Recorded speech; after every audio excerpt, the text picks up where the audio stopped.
ജവാന്റെ ഓർമ്മദിനത്തിൽ സൈനിക കൂട്ടായ്മയുടെ ഓർമ്മമരം. ഓച്ചിറ ഞക്കനാൽ ഗ്രേസ് ഹോമിൽ PKV മത്തായിയുടെ 1ാം ഓർമ്മദിനത്തിലാണ് ഗൃഹാങ്കണത്തിൽ സഹപ്രവർത്തകർ ഓർമ്മമരം നട്ടത്. എക്സ് സർവീസസ് ലീഗ് ഓച്ചിറ യൂണിറ്റിന്റെ നേതൃത്വത്തിലാണ് ഓർമ്മമരം നട്ടത്. ഓച്ചിറ ഞക്കനാൽ ഗ്രേസ് ഹോമിൽ PKV മത്തായിയുടെ 1ാം ചരമവാർഷിക ദിനത്തിന്റെ ഭാഗമായാണ് അദ്ദേഹത്തിന്റെ ഗൃഹാങ്കണത്തിൽ വിമുക്ത സൈനികരുടെ കുടുംബ കൂട്ടായ്മയായ എക്സ് സർവീസസ് ലീഗിന്റെ നേതൃത്വത്തിൽ ഓർമ്മമരം നട്ടത്. താലൂക്ക് സെക്രട്ടറി ജനാർദ്ദനൻ പിള്ള, മഹിളാ wing secretary Sreedevi S, unit treasurer Rajendran Pillai, Sindhu Ajayakumar, unit മുൻ പ്രസിഡന്റ് രാധാകൃഷ്ണ പിള്ള തുടങ്ങിയവർ പങ്കെടുത്തു. ഓർമ്മമരം നടീലിനൊരു പ്രധാന കാരണമുണ്ട്. ആ കാരണം എന്ന് പറഞ്ഞു കഴിഞ്ഞാൽ നമ്മളെ വിട്ടുപിരിഞ്ഞ വ്യക്തികളുടെ 1ാം ചരമവാർഷികത്തോടനുബന്ധിച്ച് തുടങ്ങുന്ന ഒരു പരിപാടിയാണ്.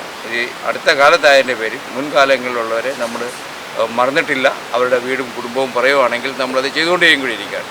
നമ്മളിലെ ആ കുടുംബവും സംഘടനയുമായി വീണ്ടും ഒരു ബന്ധം സ്ഥാപിക്കുക, അവരുടെ ദുഃഖത്തിൽ നമ്മൾ പങ്കുചേരുക എന്നുള്ള ലക്ഷ്യമാണ് ഈ ഓർമ്മമരം നടീൽ കൊണ്ട് നമ്മൾ ആഗ്രഹിക്കുന്നത്. അതുപോലെ തന്നെ കുഞ്ഞുങ്ങൾ, പരമ്പരകൾ ഈ ഓർമ്മമരത്തിൽ നിന്നൊരു ഫലം കിട്ടുമ്പോൾ, അവരുടെ സാന്നിധ്യത്തിൽ നമ്മളത് നടുമ്പോൾ, അത് എൻ്റെ അപ്പൂപ്പൻ്റെയാണ് അല്ലെ എൻ്റെ അമ്മൂമ്മയുടെയാണ് എന്നവരെ ഓർക്കാനും, അന്നേരം ആ കുടുംബത്തിനുണ്ടാവുന്ന ദുഃഖം ഈ ഓർമ്മമരത്തിനകത്ത് നമുക്ക് അറിയാം. ധാരധാരയായുള്ള കണ്ണുനീരും കാണുമ്പോൾ നമ്മുടെ ഹൃദയം വളരെ വേദനിക്കുന്നു. എങ്കിൽ തന്നെയും ആ ആത്മാവ് നമ്മുടെ കൂടെ ഉണ്ട്. ആ ആത്മാവിനെ നമ്മൾ ഓർമ്മിക്കുന്നു. ഇന്ത്യൻ ആർമിയിൽ ഹവീൽദാർ ക്ലാർക്കായാണ് PKV മത്തായി വിരമിച്ചത്.